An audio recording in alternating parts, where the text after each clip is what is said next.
Donc, juste vous remettre un petit peu le contexte de ce webinaire et ce que nous allons présenter. On organise ceci dans le cadre des journées techniques Vignes et Vins Bio, co-organisées par de nombreux partenaires, comme vous pouvez le voir en bas, l'IFV, la FRAB, les chambres d'agriculture, Interbio, et financé par la région. L'idée qu'on voulait avoir dans ce webinaire, vous l'avez sans doute vu, on a proposé pas mal de choses autour de la thématique des vins sans SO2 lors de ces journées. Il y a eu une dégustation lundi, il y a une visite technique ce matin d'une propriété où on a pas mal échangé sur les process et comment faire les vins sans SO2. Vous avez également une vidéo dans la médiathèque, n'hésitez pas à y aller, avec le témoignage de pas mal de vignerons où on reprend tout le process de la vinification des vins sans SO2 et les grands points clés pour faire des vins sans SO2. Donc l'idée elle est la suivante aujourd'hui, vu que ces points clés sont abordés dans la vidéo, on a voulu aller plus loin pour ce webinaire et rentrer dans des sujets, dans le détail sur la vinification des vins sans SO2, notamment grâce à deux chercheurs de l'ISVV, Marguerite Doltz et Rémi Judossi, qui sont présents ici, qui vont rentrer dans des sujets, on va dire, on a pas mal exploré toute la partie vinification. Je pense qu'au jour d'aujourd'hui, notamment en rouge, on est en maîtrise sur la partie vinification des vins sans SO2. Maintenant, il y a des nouvelles thématiques qu'il convient d'explorer, sur lesquelles on a besoin d'aller un petit peu plus loin. On va commencer à les aborder, ils vont nous présenter des choses qui ont déjà été faites sur ces sujets-là, mais on est en train de monter des programmes de recherche dessus. Donc c'est d'un côté la partie de la gestion des gaz. On s'est rendu compte sur le terrain que c'était une partie sur laquelle il manquait peut-être de références et sur laquelle on avait besoin d'aller plus loin dans le cadre des vins sans SO2. Donc ça, c'est Rémi qui nous présentera ces aspects-là. Un autre aspect, on va beaucoup se développer des nouveaux outils, notamment des outils autour du chitosan qui permettent de gérer la microbiologie des vins. Pas mal de questions se posent autour de ces nouveaux produits. Marguerite va nous présenter des travaux qui ont déjà été faits sur ce sujet-là, et on est en train de travailler à voir comment continuer à appréhender, comprendre ces outils et créer des guides de décision et d'utilisation de ces outils pour les vignerons. Et enfin, histoire d'aller plus loin justement sur les vins sans SO2 et un peu de clôturer toute cette thématique lors de ces journées techniques, j'ai demandé à Jacques Arroger, président du syndicat des vins méthode nature, qui a vu le jour l'année dernière, de nous faire une présentation justement de cette démarche des vins nature, parce que souvent c'est un petit peu l'aboutissement pour certains vignerons qui partent sur le 100 SO2. Après, ils s'essayent à la fermentation indigène. Et puis, de fil en aiguille, le vin méthode nature peut être un objectif à atteindre. Et donc, Jacques va nous présenter un petit peu la démarche qui a entouré cette création et puis un petit peu ce que revêt le vin nature. Donc voilà, pour commencer, je vais laisser la parole à Rémi Gidossi qui va commencer à nous présenter la partie sur les gaz dissous, la gestion des gaz dissous dans les vins. Rémi, je te laisse la parole et je te laisse te présenter. Bien, merci Stéphane. Merci pour m'avoir invité à cette journée technique, tout d'abord. C'est vrai que je vais vous parler aujourd'hui du management des gaz dissous pour les vins sans sulfite. Alors, quand on m'a proposé ce titre, c'est vrai que c'est une question qui n'est pas simple. Nous, on travaille beaucoup là-dessus, effectivement, au sein de l'ISEV. Dans notre laboratoire, on essaie justement de développer des process de management qui vont de l'élevage jusqu'à la mise en bouteille et aussi sur le transfert au travers des obturateurs. Et la question est vraiment pas simple. Mais on va essayer de donner quelques pistes, je dirais, mais bon, ça va être pondéré par la diversité des vins. Si j'arrive à passer les diapos, évidemment. Voilà. On va prendre la présentation.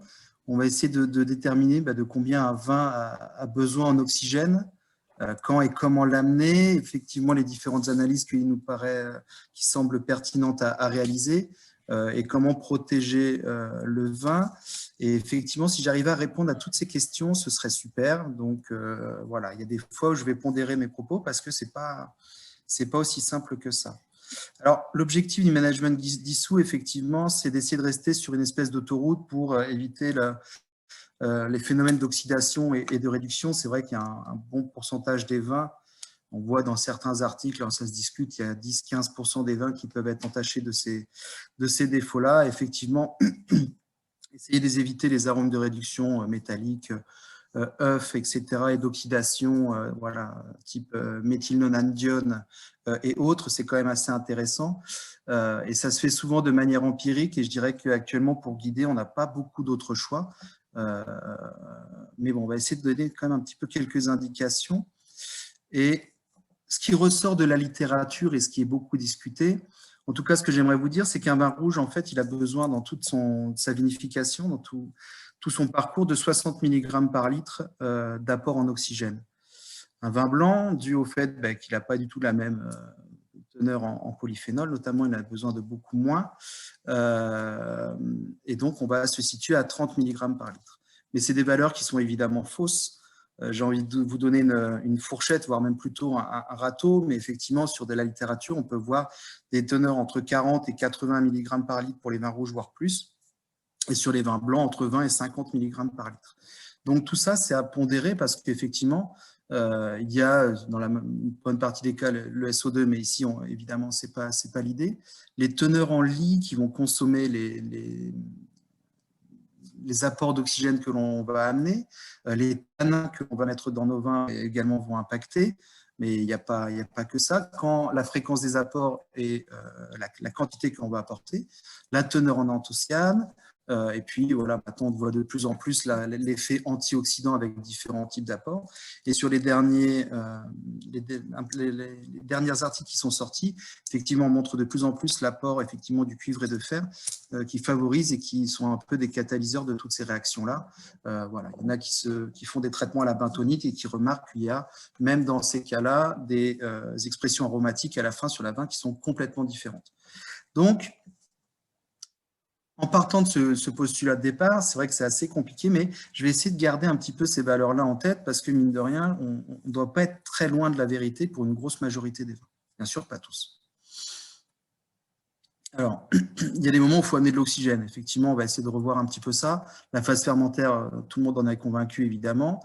L'élevage en barrique et en micro-oxygénation, on va voir un petit peu comment ça fonctionne et comment essayer de manager ces gaz-là avec différentes petites techniques. Et une autre phase qui est également intéressante à considérer, qui est le conditionnement et la mise en bouteille. On peut effectivement abîmer nos vins très, très rapidement.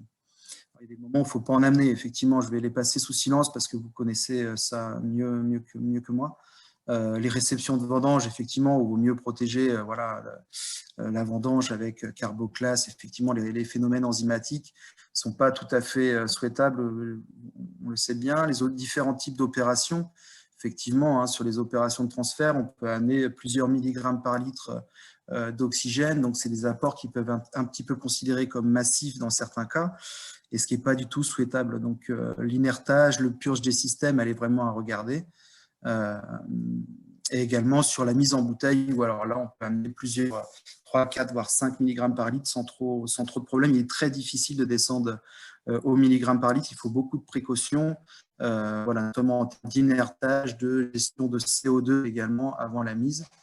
Donc tous ces volets-là sont à considérer. Mais bon, on va essayer de reprendre étape par étape, en commençant par la phase fermentaire, où effectivement, on considère qu'il faut des apports entre 10 et 20 mg par litre. Alors bien sûr, pour le bien-être des levures, pour la physiologie de la membrane cellulaire.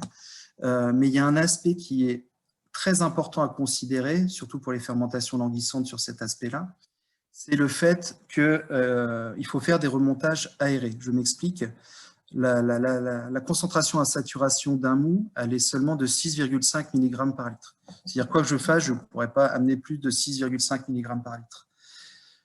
Généralement, on constate que sur les remontages aérés, alors bien sûr, il y a différentes façons de le faire, plus ou moins longs, avec des systèmes de baste, avec des systèmes de cascade. Il en existe différents, mais si je mets un oxymètre dans cette phase-là, généralement, on se retrouve avec des teneurs entre 2 et 4 mg par litre à chaque remontage. Donc, c'est surtout dû au fait que dans cette phase-là, effectivement, on est en phase fermentaire avec beaucoup de CO2, et que le CO2, on est proche du gramme par litre, effectivement, donc on n'est pas du tout dans la même gamme, des grammes par litre pour le CO2, des milligrammes par litre pour l'oxygène. Et l'histoire fait que il n'y a pas de place pour tous les gaz, et donc il faut déjà sortir un petit peu le CO2 pour espérer amener un petit peu d'oxygène qui doit se faire, vous le connaissez bien, à partir du moment où on perd un petit peu de densité.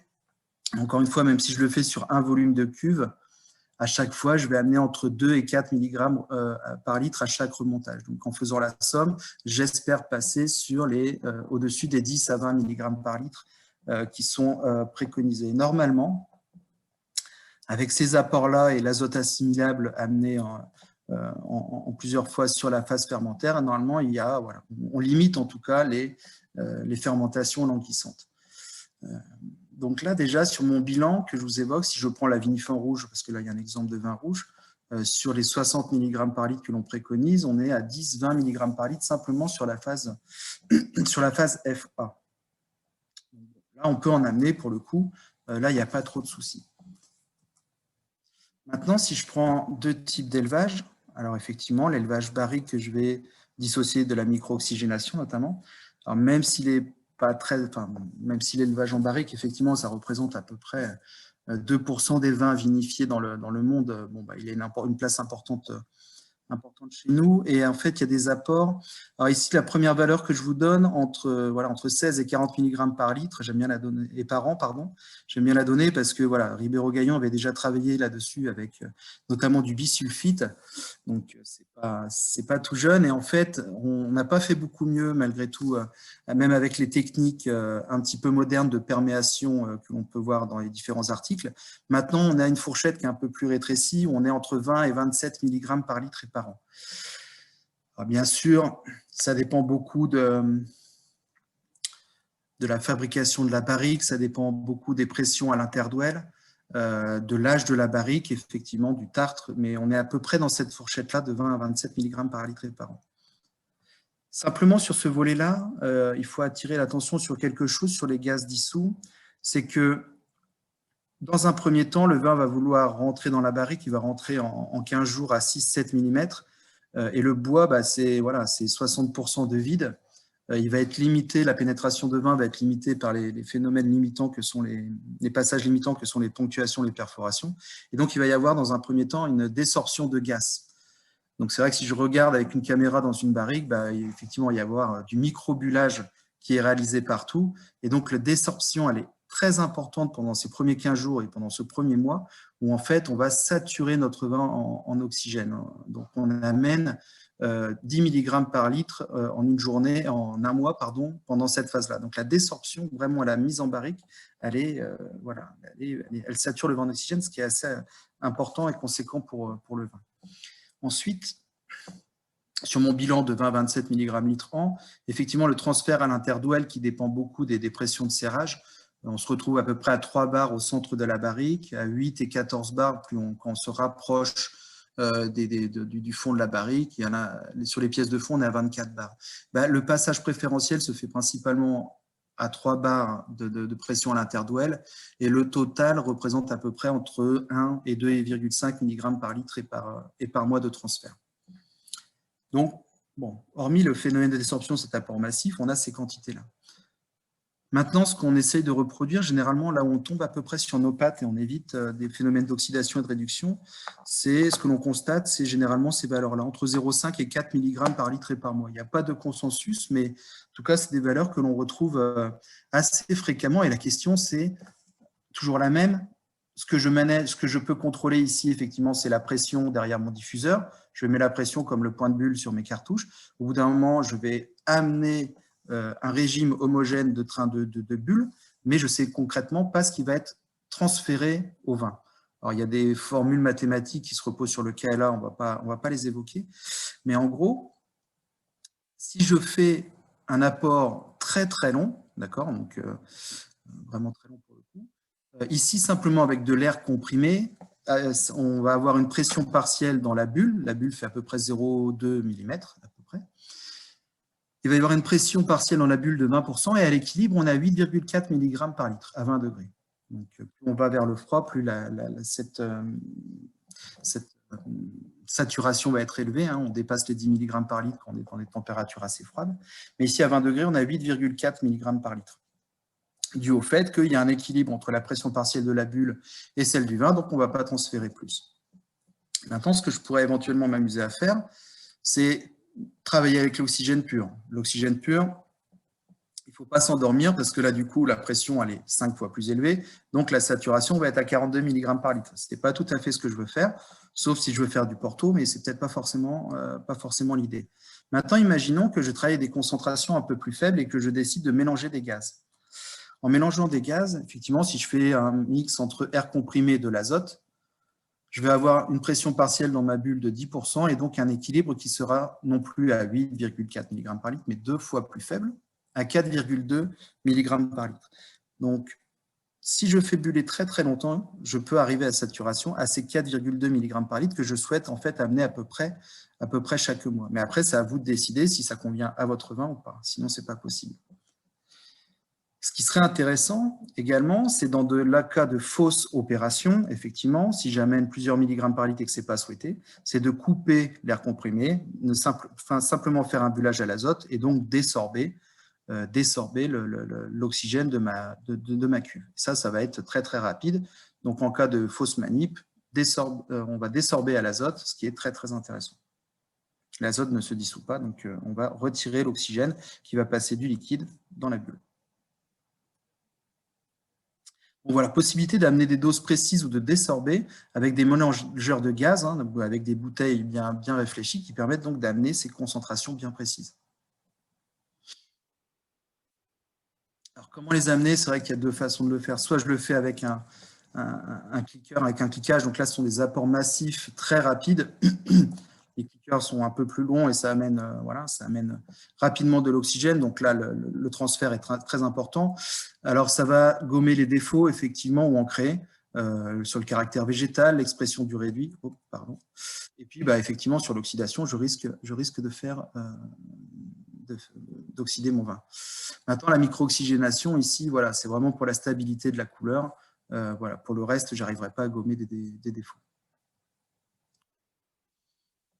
Autre apport qui est à peu près un peu obligatoire, ce sont les obturateurs. Les obturateurs, quant à eux, donc là je réfléchis toujours sur mon bilan de matière que je présente depuis tout à l'heure. L'obturateur, lui, c'est entre 1 et 7 mg par litre et par an.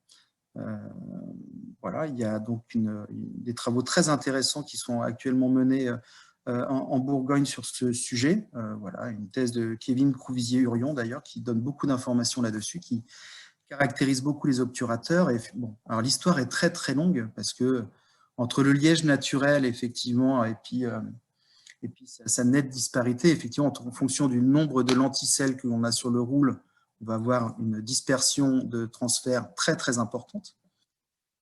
Les agglomérés, pareil, vont amener des valeurs bien différentes. Les colmatés, bon, voilà, si on a des valeurs hautes de transfert d'oxygène, on entend souvent parler d'OTR, les colmatés, effectivement, c'est quand même sur des valeurs de transfert assez élevées. Il y a les nomacorques ou les synthétiques, des micro-agglomérés que je dissocie un petit peu des agglomérés. Les capsules à vis, effectivement. Alors là, les capsules à vis, on est sur des faibles transferts, pratiquement rien avec les joints Saran, type Saran, qui vont rendre les choses complètement imperméables. Sur les obturateurs, il y a beaucoup à dire. Effectivement, il y a des avantages et des inconvénients à tout type d'obturateur, entre le coût, les transferts. Voilà, il y a pas mal de choses. Il y a quelque chose qui est quand même à regarder, c'est que sur les synthétiques et sur les micro-agglomérés, il y a quand même des bouchons qui sont homogènes. Donc, sur un même lot, une même poche de mille, on va avoir un petit peu toujours les mêmes types d'obturateurs, ce qui est assez intéressant. Mais les transferts ici sont gérés par d'autres choses, et notamment la bague CETI, c'est ce que je vous représente à droite. La bague CETI, le verre, il faut le chauffer à 1500 degrés. Donc, il y a une tolérance qui en découle. Et en fait, la bague fait 18,5 plus ou moins 0,5 mm. Donc, si on est à 18 ou à 19, effectivement, les transferts à l'interface obturateur-verre vont être modifiés. En plus, ce n'est pas un cône droit. On a une bague qui est un petit peu en cône évasé pour éviter le rebourrement. Et si je mets le doigt dans la bouteille, ici, il y a des phénomènes de transfert qui sont limités par ici des petits bourrelets qui sont là, qui limitent encore plus le transfert. Ce que je veux vous montrer ici également, c'est que le bouchon, il va être amené de 25 mm à 15 mm. Et donc, en fait, cette compression va faire relarguer de l'oxygène au bouchon. Donc, c'est là où on a 1 mg par litre qui est transféré. Il y a 90% de vide dans un bouchon, donc c'est pas rien. Donc, si je reprends mon bilan, 10-20, OK, 16-40 mg par litre et par an, 20 mg par litre à peu près pour la micro-oxygénation, et en transfert qui est multiplié en fonction du nombre d'années de conservation. J'arrive très vite à des valeurs qui vont être proches de 45 mg par litre. Donc, il va falloir en fait serrer très vite derrière pour éviter l'oxydation. Surtout que dans le lot, en fait, j'ai oublié pas mal de choses. J'ai oublié tout ce qui est transfert, filtration, mise en bouteille et autres. Alors, effectivement, on trouve pas mal de choses. 5 minutes, Rémi. Les opérations de pompage, effectivement, on peut amener entre 1 et 3 mg par litre, voire plus. Alors, ce n'est pas la pompe qui amène, c'est les joints qui sont au fuyard qui peuvent être problématiques. Il va y avoir le houillage, la filtration, on peut en amener beaucoup si on ne fait pas attention, on purge. Donc là, pensez à purger très souvent les dispositifs, la centrifugation, la mise en bouteille, on va en amener beaucoup, surtout si on n'inerte pas les bouteilles. Ça, c'est une étape clé. Si on ne fait pas un balayage assez important au-dessus de l'espace de tête, ça, c'est très problématique. On va amener 3-4 mg par litre sans sourciller. Voilà. Alors, les abaissements de température avec la concentration de saturation qui va être élevée, pareil, elle va être largement impactée, donc faites attention à ça. Ce que l'on peut conseiller sur les 100 SO2, effectivement, c'est après chaque opération, s'amuser, alors par luminescence ou autre d'ailleurs, s'amuser à aller analyser un petit peu ce qui a été fait pendant le transfert avec des dispositifs qui existent maintenant, qui se démocratisent un petit peu, avec voilà, des outils un petit peu divers, effectivement, où ici, on a de la luminescence, on va avec une sonde plongeante dans le vin, ou ici, par exemple, les pastilles Pressens qui peuvent être mises, par exemple, pour faire du contrôle de mise en bouteille, avec des bouteilles en verre blanc. Donc, de manière non intrusive, on va mesurer l'oxygène à l'intérieur de la bouteille, ou ici, sur des mirreurs, sur des opérations de transfert. Ça peut être très, très intéressant, effectivement. Si j'amène trop d'oxygène, je peux faire de la désorption voilà, et corriger mon transfert. D'autant plus que j'ai le temps, en fait, d'aller mesurer ça. Alors, même si la consommation elle est favorisée, effectivement, par les différentes teneurs en antioxydants, les lits, etc., on va le voir juste après. Les cinétiques de consommation, alors déjà, elles sont impactées par la température. C'est vrai que là, il y en a 13, 17 degrés, 20 degrés. Si je considère une température d'élevage de 15 degrés, effectivement, vous voyez que la concentration à saturation, elle va se consommer, mais voilà, à 15 degrés, elle mettrait à peu près 10 jours à consommer tout cet oxygène. Donc, si je viens quelques heures après, je peux avoir une idée relativement précise de ce qui a été consommé dans mon vin. Donc, voilà. Alors, bien sûr, entre 13 degrés et 20 degrés, c'est complètement différent. On va passer de 5 jours pour les températures les plus hautes, 20 degrés, et 25 jours pour les températures à 13 degrés. Donc là, ça impacte énormément sur la capacité de prise de notre vin. Pour information, si je donne quelques chiffres sur les capacités antioxydantes des vins, un vin rouge, au total, si je le sature, il peut prendre 800 mg par litre au total. Donc, je peux aller se faire 100 fois la saturation et il va continuer à consommer. Un vin blanc, c'est 80 mg par litre. D'accord ? Alors, bon, c'est du vin qui a évolué, évidemment, mais en tout cas, il y a toujours ces cinétiques de consommation qui sont en place. Sur les vins sans SO2, mine de rien, il y a quelque chose qui est assez intéressant, que j'aime bien.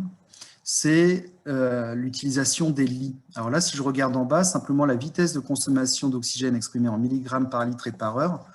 Pour un vin filtré, vous voyez que les cinétiques de consommation, c'est de 0,12 mg par litre et par heure. Donc, si je reprends la valeur que j'ai évoquée tout à l'heure, si j'arrive 2 heures après, je peux considérer qu'il y a un delta de 0,2 par rapport au transfert réel. Maintenant, si je le mets avec des lits, ce vin blanc, il va consommer 5 fois plus. Avec des lits, alors, quelle que soit la teneur, même des lits très très faibles ou avec les plus grosses concentrations, on est à peu près à 0,6 mg par litre et par heure. Donc voilà, l'importance de la protection des lits, elle est exprimée notamment on peut la voir notamment par ces valeurs-là. Si je prends pour les rouges, effectivement, là on est à 0,24, on est 2 fois plus généralement, un petit peu plus des fois, 0,3, entre 0,2 et 0,3 mg par litre et par heure pour les vins filtrés. Et ici, on a toujours un petit facteur 5, si on a des lits dans notre vin, donc on voit ici des 1,30 mg par litre et par heure. Donc, des choses qui ne sont pas vraiment du même ordre de grandeur. Un facteur 5 à 6, même des fois pour pas mal de types de vins. Donc les lits, c'est hyper important. Un autre aspect pour protéger mes vins, effectivement, c'est le CO2. Le CO2, voilà, souvent, il y a des vinificateurs qui vont l'ajuster à 5, 600, 700 mg par litre avant la mise en bouteille. À la limite de la perlance, ça a du sens, effectivement. Et puis sur toute la phase d'élevage, pourquoi pas garder un peu de CO2, parce que ici, alors j'essaye de représenter quelque chose qui est un peu maladroit, mais ici, dans un cas de figure, dans une cuve, si je mets un diffuseur et je regarde le pourcentage d'oxygène transféré pour une manip bien claire, en fonction des différentes concentrations que l'on peut avoir dans notre vin. Imaginons que j'ai très peu de CO2, voilà, 200 mg par litre, et ben, je vais avoir un facteur 0,8, 0,9 de pourcentage de transfert. Si je le monte à 8 ou 900 mg par litre, vous voyez que par rapport à ma manip initiale à 200, ben, je ne serai plus qu'à 40% d'oxygène transféré, donc 2 fois moins, voire 2,5 fois moins par rapport à la modalité appauvrie en CO2. Donc, protéger le vin avec du CO2, ça a du sens. Voilà. Plus la teneur est élevée, moins on pourra mettre de l'oxygène. C'est un peu ce qu'on a évoqué tout à l'heure pour la phase fermentaire. Il y a des tanins, beaucoup de questions sur la tanin, il y a beaucoup de travail. Alors là, je fais un copier-coller des travaux d'Adeline Vigneault, qui a travaillé là-dessus et qui a fait un super travail. Je vous invite à aller consulter ses travaux de thèse notamment, et puis ses articles, où elle a travaillé effectivement sur la caractérisation de différents tanins, que ce soit des gallotanins, sur le quebracho, sur les élagitanins, voilà, des procyanidines, où elle s'est amusée à mesurer les cinétiques de consommation directe d'oxygène, ce qu'elle a appelé des OCR, et qu'elle s'est amusée à comparer d'ailleurs avec des valeurs de SO2. Et ben, on a des valeurs qui sont pas tout à fait les mêmes. Donc ici, on est plutôt à 0,36 mg d'oxygène litre-jour pour le SO2 avec des teneurs qu'on retrouve régulièrement. Et les alligitanins, pour des 20-40 grammes par hecto, on est à des valeurs qui sont 2 fois moins élevées, mais qui sont quand même ici. Donc ça permettrait, ça ne permet pas de le remplacer évidemment, hein, mais ça permettrait éventuellement d'en diminuer les teneurs. Elle a fait des travaux aussi sur la lacase avec des tanins qui permettraient donc justement d'éviter les premiers phénomènes d'oxydation, qui sont très, très intéressants. Donc, l'aspect tanin est très, très important à considérer. Un autre volet, alors là, pareil, je prends des travaux qui sont réalisés par Fabrice Meunier, qui travaille beaucoup là, sur ces aspects-là, qui travaille pour Amarante Process, qui est spécialisé notamment chez nous sur les aspects oxygène, qui a déjà présenté d'ailleurs ces résultats-là, où on évoque l'influence du balayage. Par exemple, on va faire du balayage avec du gaz. Il faut savoir que 1 kg de CO2, 1,87 kg pour être précis, permet de remplacer 1 mètre cube, générer 1 mètre cube de volume de gaz. Donc l'idée, ce serait de s'imaginer quel est le volume de mon espace dans la cuve qui est pris avec l'oxygène et mettre un volume suffisant pour pouvoir remplacer ceci. Donc 1,87 kg, ça fait 1 mètre cube de CO2. Généralement, on considère que par balayage, il faut 2 à 3 fois ce volume. Voilà. Donc le CO2, il est plus lourd que l'air. CO2 plus lourd que l'air, évidemment, que l'oxygène. L'azote, il est un petit peu plus léger. Donc on est proche des densités de l'air. Donc le CO2 va être plutôt vers le bas. Et maintenant, sur des cuves, l'épaisseur de la cuve, c'est 3 mm. On va simplement mettre 20 millibars, mais je permets de contrôler. Si j'ai toujours mes 20 millibars dans la cuve, c'est que l'inertage est bien réalisé. Il faut savoir que si on est à 1% de ces valeurs-là, effectivement, on limite l'action de l'oxygène sur notre cuve. Donc, j'aime bien avoir un espace de tête à 1%. 0,5, on limite l'action, les dérives microbiologiques. Pas toujours, mais on les limite en tout cas. Donc, cette pression positive dans l'espace de tête peut être intéressante. Alors, bien sûr, mais vous le savez très bien, l'inertage lors des transferts, pour que ça soit sous retirer une barrique, on met 2 barres de pression, on va mettre 6 minutes à vider une barrique, par exemple, en poussant à l'azote, ce qui peut être intéressant. Et l'inertage des circuits de transfert, c'est essentiel, avec là beaucoup de conseils qui sont donnés sur pas mal de sites. Il y a un bon travail qui est réalisé sur Matevi qui donne pas mal d'astuces avec des actions. On va mettre au maximum les pompes en poussée avec des circuits courts juste en amont pour éviter justement de tirer et d'amener de l'oxygène pendant cette étape-là. Pousser de l'eau qu'on aura préalablement mis dans les tuyaux, pousser avec le vin et puis ensuite avec un jeu de vanne inerté par le bas la cuve d'après, ça c'est des choses qu'il faut absolument réaliser. Sinon on va amener plusieurs milligrammes par litre d'oxygène et voilà, ça c'est des apports massifs qu'il faut pas faire. 1 minute, Rémi. Donc, conclusion, effectivement, j'ai envie de remettre un petit peu ce bilan. Redire effectivement ce que l'on peut trouver un petit peu partout, qu'il faut faire attention aux transferts mal maîtrisés. La gestion est possible, elle n'est pas simple, il faut faire attention. Hein, je passe les questions d'hygiène évidentes, voilà. La gestion des micro-organismes, si on parle de filtre, il faut quand même filtrer plutôt à 0,2, 0,45 microns pour les bactéries, sinon il y a toujours un petit résiduel qui est derrière, voilà. Et puis, avoir toujours ces bonnes précautions pendant la vinification, c'est essentiel pour limiter les apports. Voilà, je vous remercie. Merci beaucoup Rémi, c'était parfait. Donc on va prendre des questions sur cette partie-là, sur Legacy. J'en ai pas vu passer dans le chat, mais on va vous laisser 2-3 minutes pour prendre des questions. Je remercie Rémi sur cette présentation.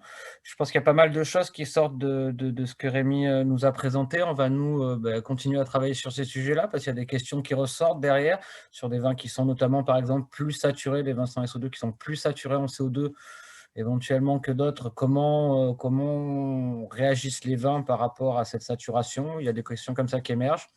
Donc, ce qui est assez intéressant, c'est que là, on a vu la partie gestion de l'oxydation, qui est un des points clés des vins sans SO2. Maintenant, on va aborder plus l'autre partie, qui est la gestion microbio, avec Marguerite. S'il n'y a pas de questions entre-temps, je n'ai pas l'impression, donc on va continuer à avancer. On pourra toujours prendre des questions plus tard, à la fin de toutes les présentations. Donc là, on va passer plus sur la partie microbiologique. Alors, comme je vous le disais en introduction, on va partir plus sur un focus. On n'enlève pas toutes les questions, vous le verrez dans la vidéo, de contrôle microbio, de suivi, de bonne gestion des fermentations. Ça, c'est des points clés de la réalisation des vins sans SO2. Mais là, on a voulu s'attacher à un nouvel élément, le chitosan, qui est pas mal utilisé, et faire des grands rappels et montrer un peu comment ça fonctionne, et que Marguerite nous présente un peu les résultats des travaux qu'elle a eus sur ces questions-là. Donc Marguerite, je te laisse la main, je te laisse te présenter. Rémi, est-ce que tu peux arrêter ton partage? Bien sûr. Hop. Merci.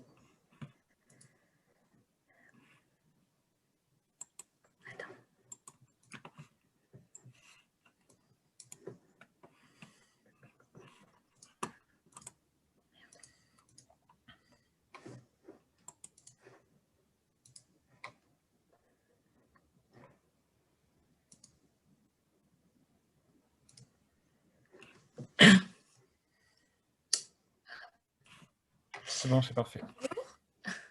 Moi, je suis Marguerite Doll, je suis professeure à l'ENSCBP, l'École nationale supérieure de chimie, biologie, physique à Pessac, et je suis chercheure dans l'unité de recherche œnologie, donc dans l'équipe microbiologie, principalement sur les bactéries, Brettanomyces bruxellensis pour les levures, et puis récemment sur un projet sur l'action du chitosane sur les micro-organismes œnologiques. Donc, du coup, je vais vous présenter un petit peu ce qu'est le chitosane, ce qu'on sait de son mode d'action et puis surtout ce qu'on ne sait pas encore et qui mériterait d'être étudié.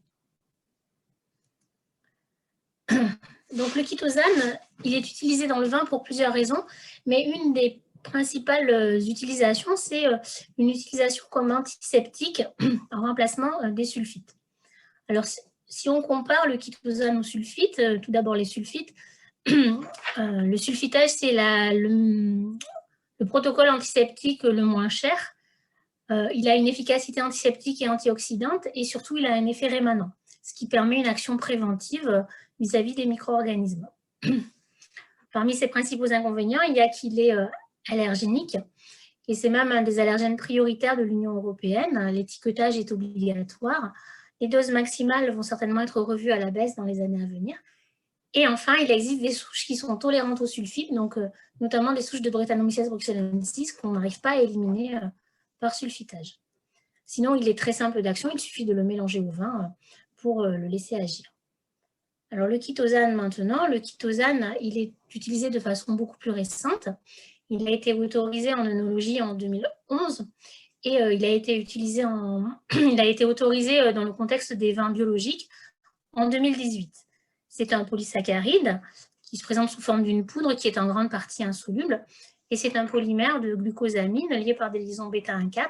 Donc c'est un polymère extrêmement linéaire qui ressemble un petit peu à la cellulose, si ce n'est qu'il est chargé positivement au pH du vin. Dans la nature, il n'existe pas.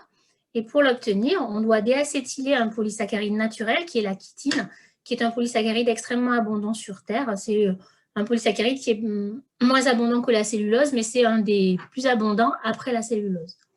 La chitine, on la trouve dans les champignons filamenteux, dans les champignons supérieurs, et on la trouve aussi dans le monde des crustacés, dans la cuticule des crustacés. Pour les applications œnologiques, l'origine crustacée n'est pas autorisée, et donc en œnologie, on ne trouve que des chitosanes fongiques.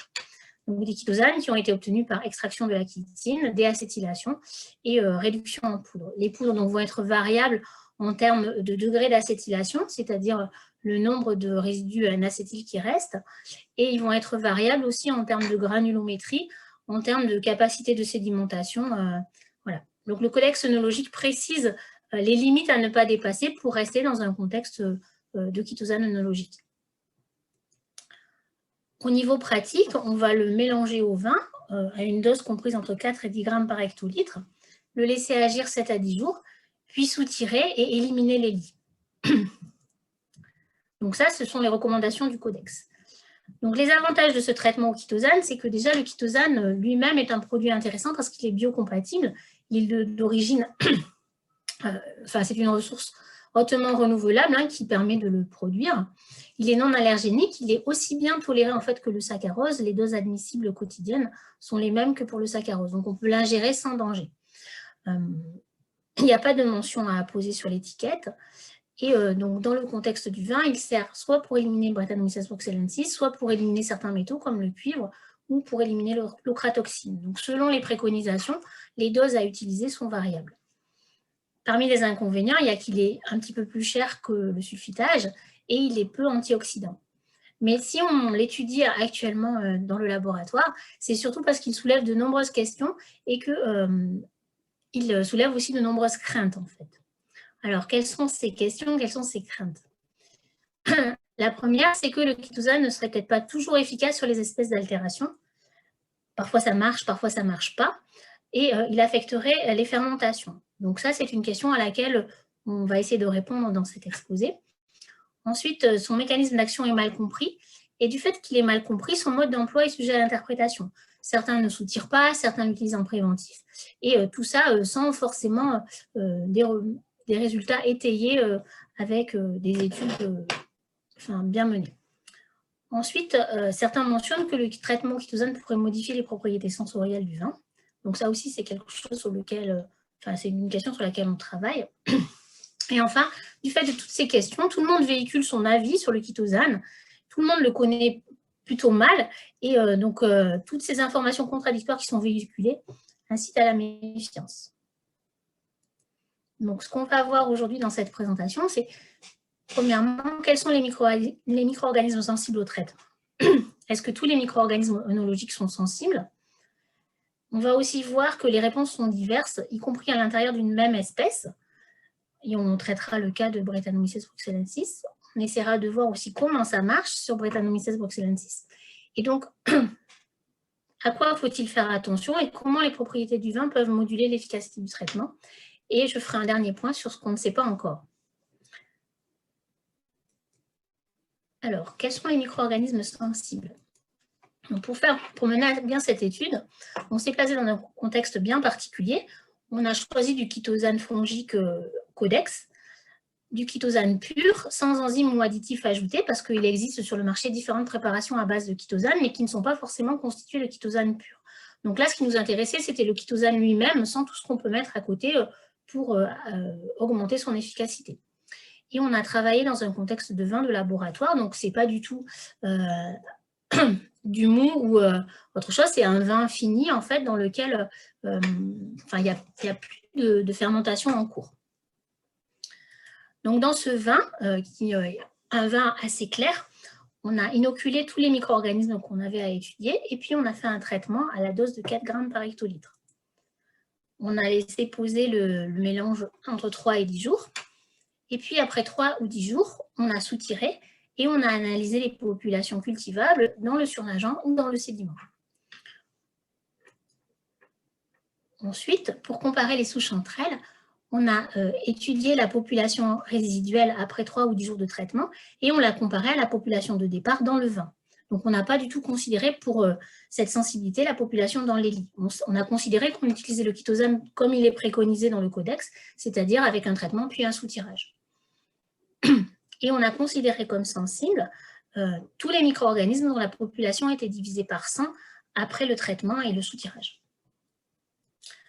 On a testé différentes espèces, Pneumococcus uni, Brettanomyces bruxellensis, Saccharomyces cerevisiae, et puis des bactéries lactiques et acétiques pour lesquelles les résultats sont encore en cours de traitement. Donc pour Pneumococcus uni, sur les 32 souches testées, plus de 90% se sont révélés sensibles.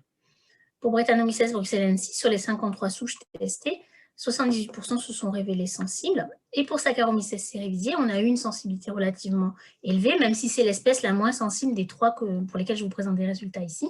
Donc 70% étaient sensibles, mais il faut avoir en tête que ce traitement a été effectué dans du vin et non pas en cours de fermentation alcoolique, dans du mou.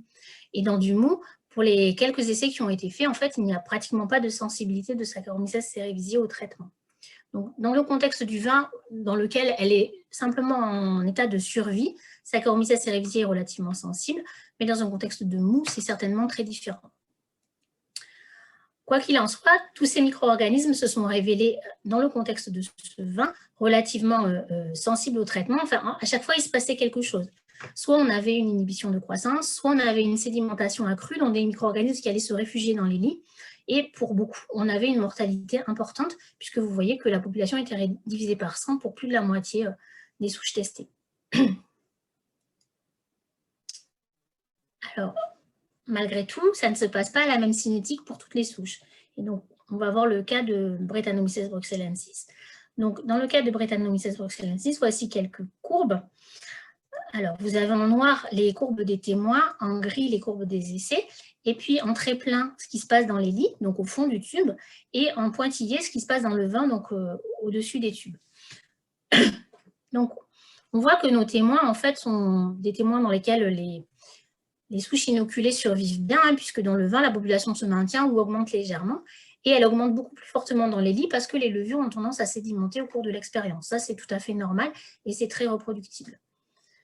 Si maintenant on regarde les essais, on voit que dans le cas de cette première souche, donc la souche A, on a une réduction de population très importante dès le troisième jour en fait, de traitement. On ne détecte plus de levure cultivable dans le vin ni dans les lits. Donc cette souche-là, on l'a qualifiée de sensible. En fait, on n'arrive plus à détecter de levure après traitement. Ensuite, on a une deuxième catégorie de souches qu'on a appelée à surveiller ou intermédiaire, dans laquelle, si on regarde la population dans le vin, la population est extrêmement réduite puisqu'elle est indétectable dans le vin après 3 jours de traitement. Par contre, dans les lits, on a des populations qui restent relativement importantes et détectables. En tout cas, plus importantes que dans les vins. Et enfin, il y a une dernière catégorie de souches pour laquelle les populations restent détectables et importantes dans le vin comme dans les lits. Et on a même parfois une reprise de croissance dans le vin. Donc cette souche-là, enfin cette catégorie de souches-là, on l'a appelée tolérante. Alors, est-ce qu'on peut prédire, en fonction des caractéristiques génétiques d'une souche, si elle va être sensible ou tolérante? On a examiné, du coup, le profil qu'obtenaient les souches en fonction de leur groupe génétique. Donc, vous avez ici un graphique avec ici la sensibilité au chitosane et les 3 groupes dont je viens de parler, les sensibles, les intermédiaires, les tolérantes. Et puis ici, les groupes génétiques, les 6 groupes génétiques identifiés dans l'espèce Brettanomyces bruxellensis. On voit déjà qu'il y a 3 groupes qu'on a plus étudiés que les autres. Pourquoi? Parce que ce sont les souches qu'on retrouve les plus fréquemment dans le vin, et en particulier dans les vins de Bordeaux. On voit que les souches du groupe AWRI 1499 sont des souches qui sont très majoritairement sensibles au chitosane, alors que dans les groupes 1608 et 2499, on a des souches qui sont majoritairement intermédiaires. Et dans les groupes ensuite qui suivent, CBS 5512 et L0308 qui sont un petit peu plus rares, on a majoritairement des souches intermédiaires à sensibles. Et enfin, dans le dernier groupe, on n'a pas du tout de souches sensibles, mais plutôt des souches intermédiaires à résistantes ou tolérantes. Donc en fait, dans tous les groupes, on a de la diversité. Et dans tous les groupes, on peut avoir des souches qui sont tolérantes. Ça, c'est à avoir en tête parce que, en fait, toutes ces souches qui sont tolérantes et même les souches qui sont intermédiaires dans certains cas, lorsque les populations dans les lits sont suffisantes, ces souches-là sont capables de produire des éthylphénols même en présence de chitosane. Donc, si on les laisse longtemps sur lit de chitosane, en fait, ces souches-là vont être capables de produire suffisamment d'éthylphénol pour souiller le vin. Donc, il faut absolument avoir en tête ce problème-là. Et quand on traite le chitosane, il faut absolument soutirer. Éviter de garder des souches qui resteraient cultivables dans les lits. Ensuite, la deuxième information qu'on peut tirer de ce graphique, c'est qu'ici, on a un groupe, le 1499, qui est un groupe qui est majoritairement tolérant au sulfite. C'est des choses qui ont été démontrées au laboratoire. Et même chose dans le groupe L0308. Alors, si on regarde le groupe 1499, ce qu'on voit, c'est que ce groupe qui est tolérant au sulfite, on peut le traiter au chitosane parce que la très très grande majorité des souches de ce groupe sont sensibles ou intermédiaires, mais ce n'est pas des intermédiaires très costauds en fait. Et donc, globalement, on arrive bien à éliminer les souches de ce groupe-là avec le traitement au chitosane. En revanche, les souches du groupe L0308, on a moins de chances que ça marche avec le chitosane, puisque vous voyez que les proportions, en fait, dans les groupes sensibles, intermédiaires et tolérants sont beaucoup plus équilibrées. Donc, le chitosane semble être une alternative très intéressante au sulfite dans certains groupes génétiques. Mais attention, il faut bien l'utiliser en soutirant pour éviter les productions de phénol volatile à partir des lits. Alors maintenant, comment ça marche? Alors, on ne sait pas exactement comment ça marche, mais on commence à avoir quelques idées. Donc, les levures sur lesquelles on travaille, donc les souches de Brettanomyces bruxellensis, sont relativement chargées négativement. Ça peut dépendre d'une souche à l'autre, mais toutes sont chargées négativement, plus ou moins. Mais le chitosane, lui, en revanche, est chargé positivement au pH du vin. Donc, lorsqu'on met en présence des souches de levure avec du chitosane, les souches de brette avec du chitosane, très rapidement, ce qu'on observe au microscope, c'est une agrégation cellulaire autour des particules de chitosane.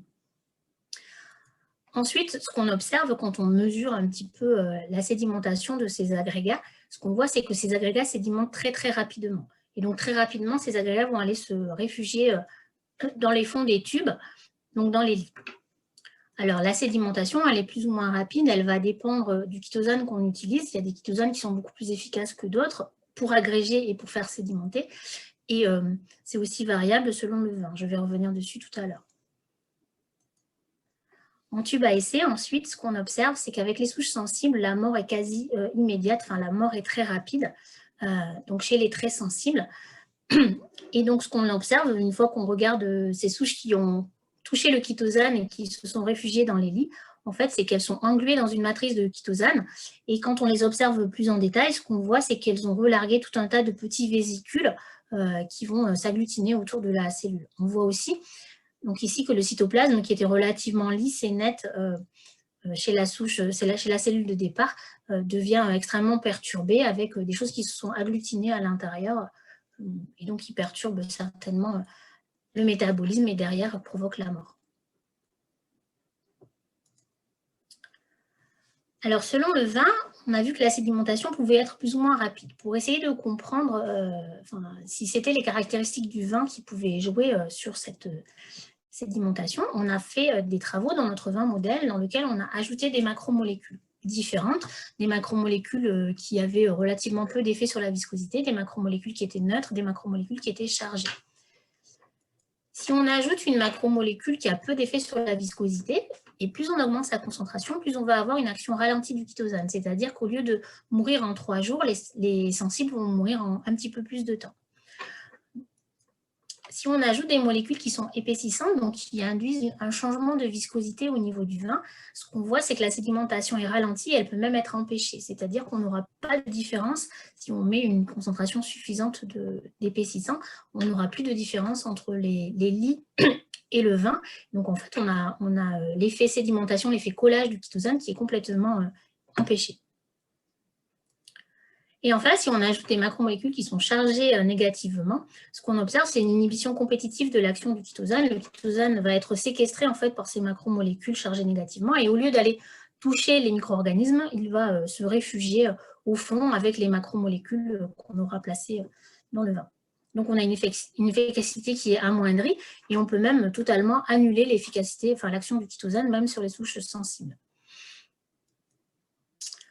Du coup, ce qu'on peut avoir en tête, c'est que si les macromolécules comme ça modifient l'activité du chitosane, c'est que les propriétés du vin pourraient aussi modifier l'efficacité du traitement parce que dans le vin, on va trouver des macromolécules et puis des molécules plus petites aussi qui vont être plus ou moins chargées. Donc, on a regardé quelle était la différence d'efficacité du traitement selon les vins. Donc, on a comparé 3 vins rouges. Alors, un vin de laboratoire qui est très limpide et qui ressemble plus à un rosé. Et ensuite, un vin rouge prélevé en fin de fermentation alcoolique, puis un vin rouge prélevé au cours de la première année d'élevage. Donc, les 2 vins prélevés dans les chais étaient beaucoup plus troubles et contenaient beaucoup plus de particules que notre vin de laboratoire. Ensuite, si on regarde ce qui se passe, donc on a une souche ici qui est tolérante, donc elle a été définie comme tolérante dans notre vin de laboratoire. Si on la place maintenant dans le vin qui a été prélevé en fin de FA, on voit qu'elle devient très tolérante. Si vous regardez la courbe des lits, ici, là, la courbe en gris, on voit qu'en fait, elle était très peu sensible dans le vin modèle et dans le vin de laboratoire, dans le vin prélevé en fin de FA, elle est encore moins sensible. Ensuite, dans le troisième vin, elle devient intermédiaire. Donc, ici, ce vin-là a limité l'action du chitosane, alors que dans ce vin-là, l'action du chitosane a l'air d'être exacerbée, puisqu'on voit que dans le vin, en fait, on obtient des populations bien plus faibles que dans le vin modèle. En revanche, donc, dans les lits, il reste toujours des populations importantes. Mais du coup, on a une efficacité qui est bien plus forte ici, dans ce vin-là. Avec une souche qui maintenant est sensible dans le vin de laboratoire, si on passe dans le vin prélevé en fin de FA, on voit que la sensibilité est un peu moins bonne puisque les populations restent détectables dans le vin et elles restent importantes dans les lits. Et dans le troisième vin, on retrouve une souche qui est sensible avec une population qui devient indétectable dans le vin comme dans les lits dès le troisième jour de traitement. Donc on voit bien avec ces 3 vins et ces 2 souches que selon la souche et le vin, on va avoir une efficacité de traitement qui va varier. Alors, on peut essayer de modéliser ça et d'essayer de rassembler tous les paramètres qui modulent l'action du chitosane. Donc, ces paramètres, il y en a qu'on a étudiés nous, et puis il y en a aussi qui ont été étudiés dans la littérature. Donc, ce que je vous présente là, c'est un survol en fait, de tout ce qu'on connaît actuellement. Donc, le chitosane, il va agir de 2 façons. Il va agir comme un agent de collage, il va agglutiner les cellules et il va les faire sédimenter. Et il va aussi avoir une action antimicrobienne propre, puisque ces cellules qui l'agglutinent, il va aussi les tuer. Ce qui va moduler autant l'agglutination que l'action antimicrobienne, c'est la charge du chitosane. Et la charge du chitosane, elle va dépendre de 2 choses. Du chitosane qu'on a sélectionné, de son degré d'acétylation, donc de la quantité de fonctions amines qui vont pouvoir se protoner, et aussi du pH du vin. Donc le pH du vin va moduler l'activité, l'efficacité du chitosane. Ensuite, la disponibilité du chitosane va moduler son activité. Bien sûr, ça va dépendre de la concentration du chitosane qu'on va mettre en place, mais aussi de la composition du vin dans lequel on va travailler, qui va plus ou moins séquestrer le chitosane et donc le rendre disponible ou moins disponible. Ensuite, on a les micro-organismes présents qui vont conditionner l'activité du chitosane. Donc, il y a déjà l'espèce ou la souche qui est présente. Toutes les espèces ne sont pas sensibles de la même façon et toutes les souches d'une même espèce ne sont pas sensibles de la même façon. Et pour une même souche, l'état physiologique du micro-organisme peut aussi un petit peu moduler la sensibilité. Et enfin, le dernier paramètre qui va jouer, c'est le temps de contact, le temps qu'on va laisser au chitosane pour mener son action antimicrobienne. Alors, ce temps de contact, il risque d'être variable selon les cas. C'est une chose qu'on est en train d'étudier. Il y a des souches pour lesquelles il vaudrait mieux traiter et très rapidement soutirer, et des souches pour lesquelles on peut laisser agir le chitosane plus longtemps pour une efficacité plus grande. Donc, ce qu'on ne sait pas encore. On ne sait pas encore quels sont les éléments actifs dans le chitosane. Donc, on ne sait pas, quand on dispose d'un lot de chitosane, en dehors des spécifications du codex qu'il faut absolument respecter, on ne sait pas si, à l'intérieur de tous les chitosanes, enfin, dans le groupe de tous les chitosanes qui obéissent au codex, il y en a des plus efficaces que d'autres. On ne sait pas non plus comment il faut que ces motifs actifs soient répartis sur le chitosane pour une efficacité maximale. On ne connaît pas non plus les cibles moléculaires sur les levures, donc on n'est pas capable, sur une levure, de prédire si elle sera plus sensible ou pas par détection de ces cibles moléculaires. Et donc, on ne sait pas encore prédire l'efficacité du traitement, mais ce qu'on sait, c'est que pour prédire l'efficacité du traitement, il y a certainement un problème de souche présente ou de micro-organismes présents et de vin dans lequel le traitement doit être effectué. Ensuite, ce qu'on ne sait pas, c'est s'il reste du chitosane dans le vin après soutirage. Et pour ça, on est en train d'essayer de développer des méthodes d'analyse qui permettraient de statuer là-dessus. Ce qui est sûr, c'est que le chitosane œnologique est à 95% insoluble, donc si on élimine correctement les lits, il doit en rester très peu. Ensuite, on ne sait pas dire encore à quel moment il faut traiter. Il est évident qu'il ne faut pas traiter en cours de fermentation malolactique. Par contre, est-ce qu'on peut traiter avant? Est-ce qu'on peut traiter pendant les phases préfermentaires? On mène des travaux actuellement pour le dire. On ne sait pas non plus s'il y a un effet rémanent du chitosane et si un traitement préventif pourrait être efficace et est-ce qu'il pourrait être efficace dans tous les cas. Et enfin, on ne sait pas exactement statuer sur les propriétés sensorielles. On est en train de mener des études propres en fait pour arriver à donner une réponse claire là-dessus. Peut-être que les effets ne seront pas les mêmes non plus pour tous les types de vins.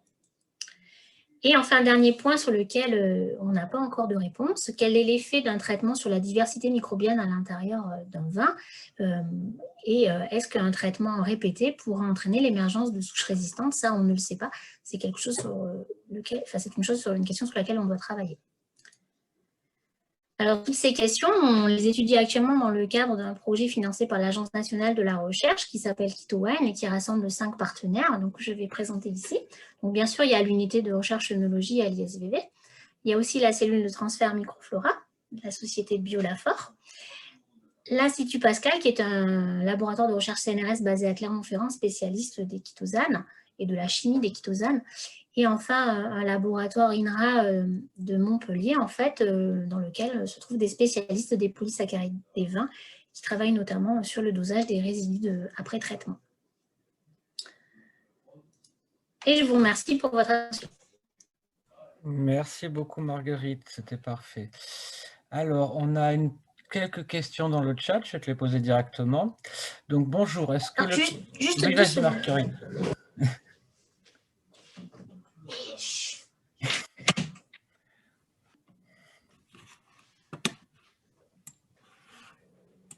Ok.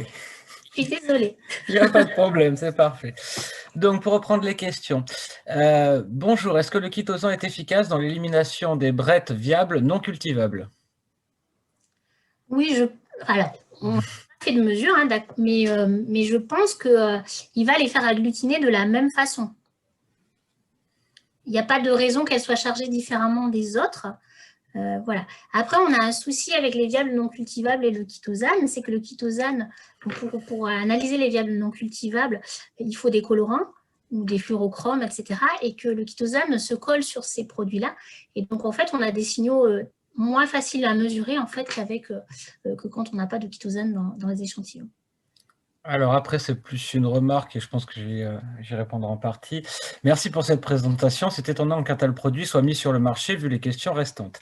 Alors, Laurent, juste pour te remettre dans le contexte, en fait, le chitosan, à la base, n'a pas été validé pour la partie Brett. Ça fait partie des effets qui sont sortis de Brett, mais à la base, c'est surtout l'effet chélatant qui avait été étudié.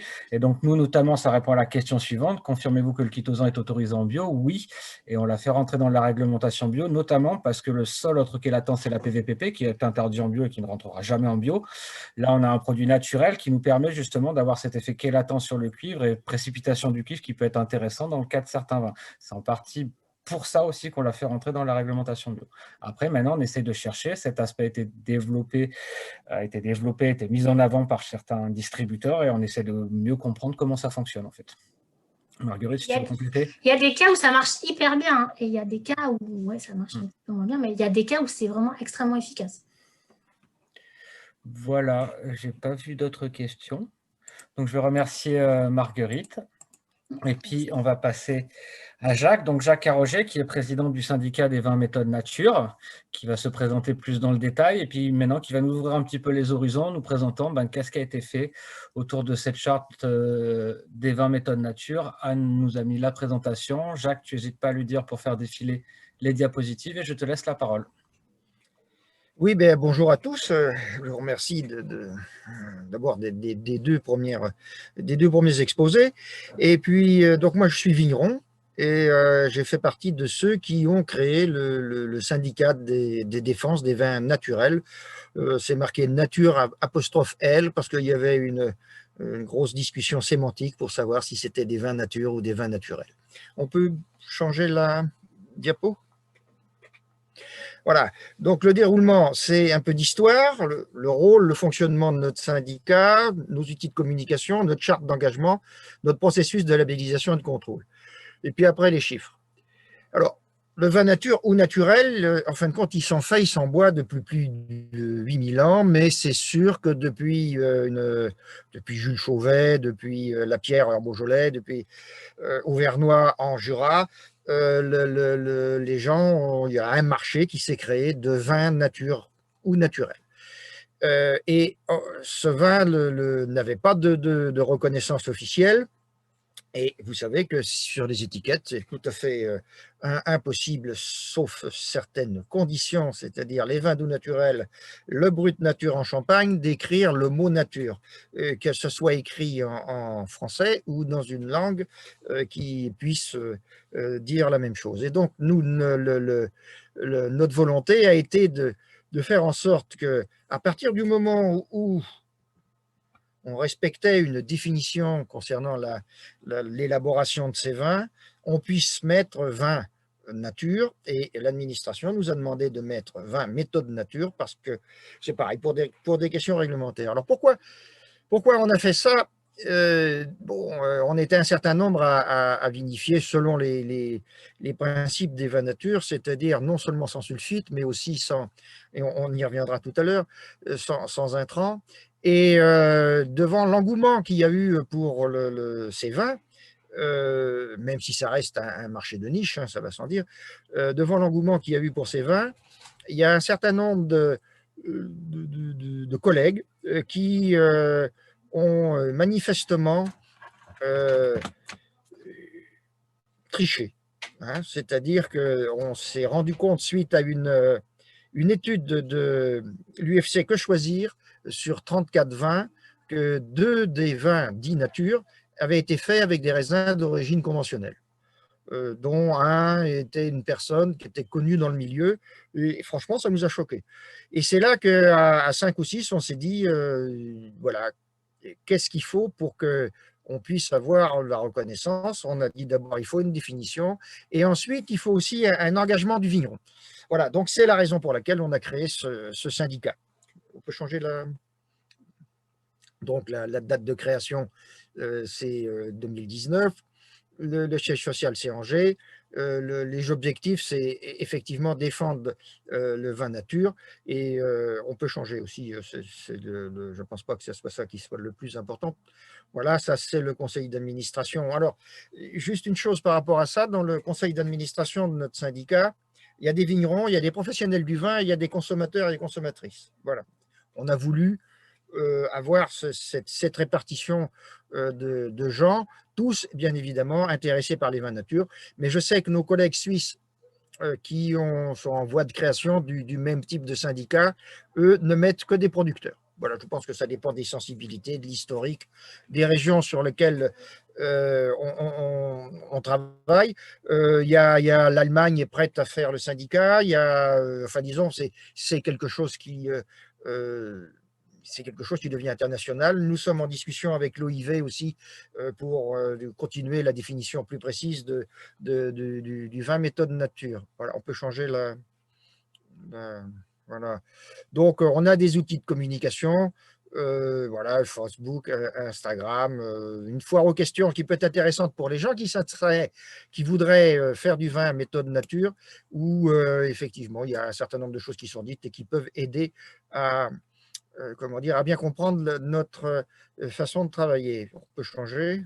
Voilà. Voilà. Alors maintenant, c'est ce qui nous semble le plus important, c'est notre charte d'engagement. Donc, c'est 12 points. Il faut 100% de raisins qui se revendiquent, doivent être absolument issus de l'agriculture biologique, engagée et certifiée. Alors, dans notre syndicat, on a estimé que les gens qui étaient en nature et progrès, même s'ils ne sont pas certifiés puisqu'ils sont simplement engagés, avaient pas de raison d'être mis de côté, tout en sachant que l'IFOAM a fait des études sur la qualité des produits biologiques qui soient issus d'une certification externe ou d'une certification par ses pairs, et que manifestement les deux ont en termes de résultats les mêmes qualités. Donc c'est c'était clair que, parce qu'il y a eu une période où des gens faisaient des vins dits nature avec des raisins issus avec des raisins issus conventionnels, et c'était clair que pour nous, ça n'était pas possible d'avoir des vins nature avec des résidus de la chimie de synthèse dans les vins. Le deuxième point, c'est les vendanges sont manuelles. Donc, pour les cuvées de 20 méthodes nature, on interdit la vendange mécanique. Voilà. Les vins biologiques sont vinifiés uniquement avec les levures indigènes, c'est-à-dire c'est les levures les levures du chai, hein, et les levures, puisqu'on sait que les levures indigènes, c'est bien évidemment pas que les levures qu'on trouve sur la prune du raisin, mais aussi celles qui sont dans le matériel, dans la vaisselle vinaire. Aucun intrant n'est ajouté, c'est-à-dire il n'y a pas de collage, il n'y a pas de... Voilà, il n'y a pas plus de bentonite que de voilà, bon, c'est assez strict, mais c'est aussi assez simple. C'est-à-dire que si on commence à rentrer dans les intrants, on ne sait pas où on s'arrête. Comme je l'ai dit tout à l'heure, ça fait déjà un moment que des gens font des vins nature et on voit que c'est possible d'y arriver avec une qualité satisfaisante sans aucun intrant. On peut changer s'il vous plaît, Anne? Alors, aucune d'action de modification volontaire de constitution de raisins non autorisés, par exemple la cryo-extraction ou d'autres choses comme celle-ci. Aucun recours aux techniques physiques brutales et traumatisantes. Bon, c'est, disons, ce qui est autorisé, c'est plus simple, c'est le pressoir, les tuyaux, la pompe à vin et la grille juste devant la mise en bouteille pour ramasser pour faire un dégrillage. Alors, aucun sulfite n'est ajouté avant, lors de la fermentation, ni dans les pieds de cuve. C'est un point qui a fait débat, puis qui fait toujours débat, parce que d'aucuns disent que si on met un peu de sulfite, il vaut mieux le mettre au début de la vinification plutôt que de le mettre à la fin. Dans l'esprit ancien, historique du vin naturel, c'est clair que la volonté était de ne pas mettre de soufre pendant toute la durée d'élevage du vin. Il y a on le verra tout à l'heure, il y a nous avons deux logos. Un où il n'y a aucun sulfite ajouté, avec une tolérance à l'analyse de 20 mg total, et ça aussi, ça a été un point de débat, puisque il y a certains vins qui produisent des sulfites naturellement, et on a, voilà, le conseil d'administration a dit que c'était au-dessus de 20 mg, on ne pouvait plus dire que c'était des vins sans sulfite ajouté. Et puis, il y a ceux où qu'on qualifie entre nous d'une manière un peu qu'on qualifie de 20 méthodes nature moins le quart. C'est ça, c'est-à-dire qu'il y a un petit ajout parce qu'il y a un certain nombre de vignerons qui mettent 1 gramme, 2 grammes à la mise en bouteille voilà, parce qu'il y en a, soit il y a risque d'un petit problème, soit c'est pour le vigneron se fait plus confiance en faisant comme cela. Et donc, voilà, on a autorisé ces deux façons de faire. Vous pouvez changer, Anne, s'il vous plaît.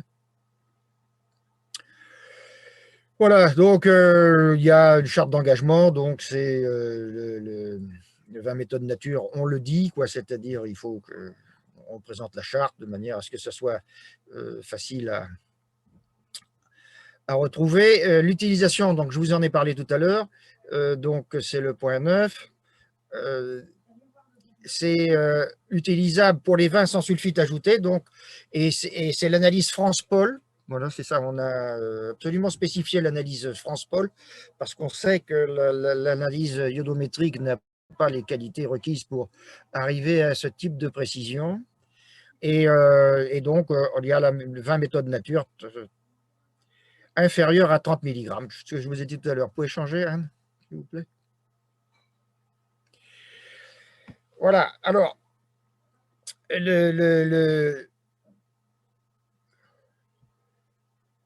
il faut que pour être vin méthode nature qu'il faut que les cuvées soient clairement identifiables. C'est-à-dire que si, comme il y a, on vous l'a dit, il y a un engouement commercial pour le vin nature, il ne faudrait pas qu'on fasse une année une cuvée vin méthode nature et que l'année ensuite, d'une même manière, on retrouve la même cuvée, mais qui ne soit pas vin méthode nature.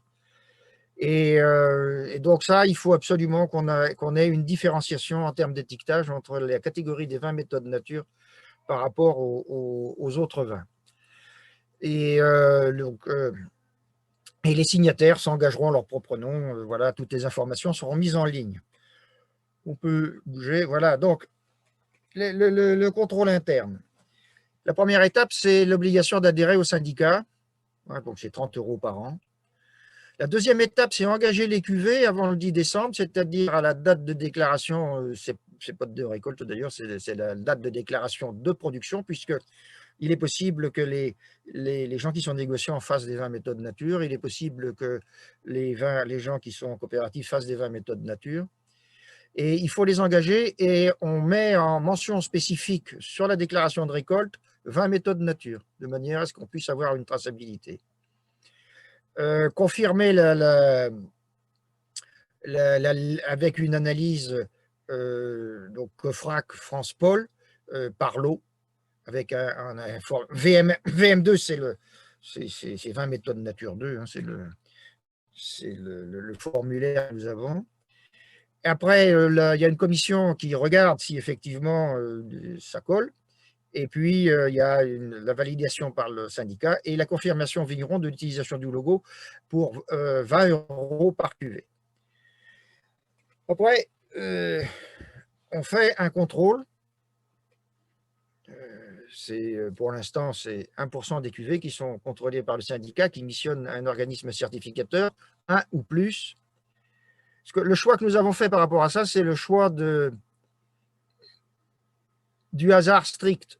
C'est-à-dire, on choisit parmi les cuvées qui ont été présentées et validées, 1% des cuvées au hasard, c'est-à-dire on pioche dans une petite main hein, qui fait ça, de manière à ce qu'on ne rentre pas dans un système de délation où le choix des contrôles serait fait d'une manière non aléatoire. On se réserve quand même le droit si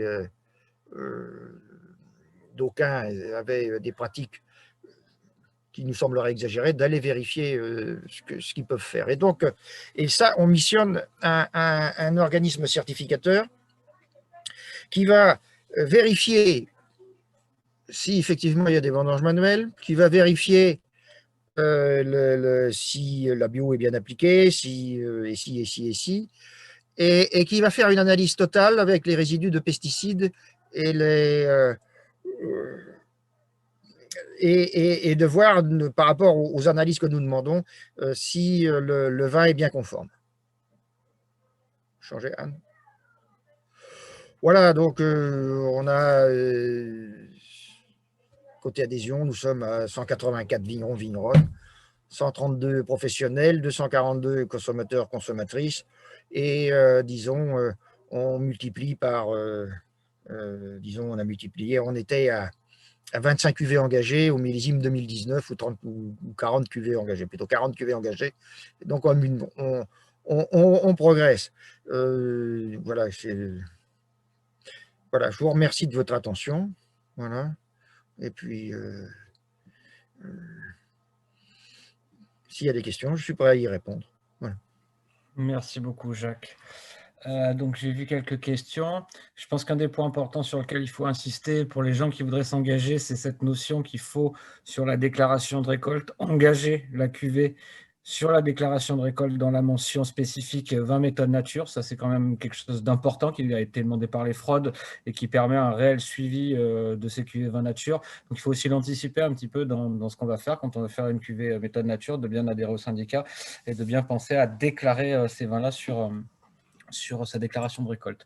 Il y avait une question qui a été posée, moi j'ai tout perdu du coup, sur... j'ai plus rien, vous m'entendez? Pardon, excusez-moi.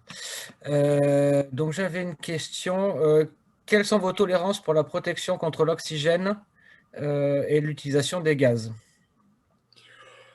C'est un point qui n'a pas été abordé, c'est-à-dire, voilà, on peut utiliser l'azote, voilà, c'est pas ou le gaz carbonique, il n'y a pas de souci de ce côté-là.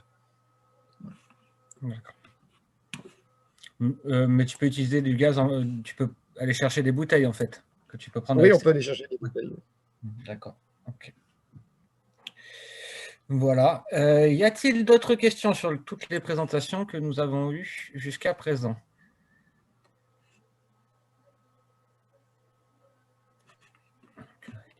C'est parfait. Donc, je vais remercier chaleureusement tous nos intervenants pour les présentations qu'ils ont faites. Je vais également remercier tous les gens qui ont participé à cette conférence. Et puis, je vous invite à aller regarder également la vidéo sur les Vincent SO2 dont je vous ai parlé en début de présentation, qui est sur le site des Journées Techniques. Je pense qu'il fait bien le tour sur toutes ces questions. Et puis, on reste à votre disposition, comme toujours, que ce soit nous pour tout ce qui est vinification, le syndicat des vins méthodes naturelles pour répondre à vos questions. Et on est là pour ça. Et n'hésitez pas à nous contacter si vous avez besoin et d'aller voir tous les documents qu'on a mis dans la médiathèque de ces journées techniques pour plus d'informations. Voilà, je vais clôturer ce séminaire et je vous souhaite une bonne fin de journée. Ben, merci. Hein. Merci à tous. Au revoir. Au revoir. Au revoir.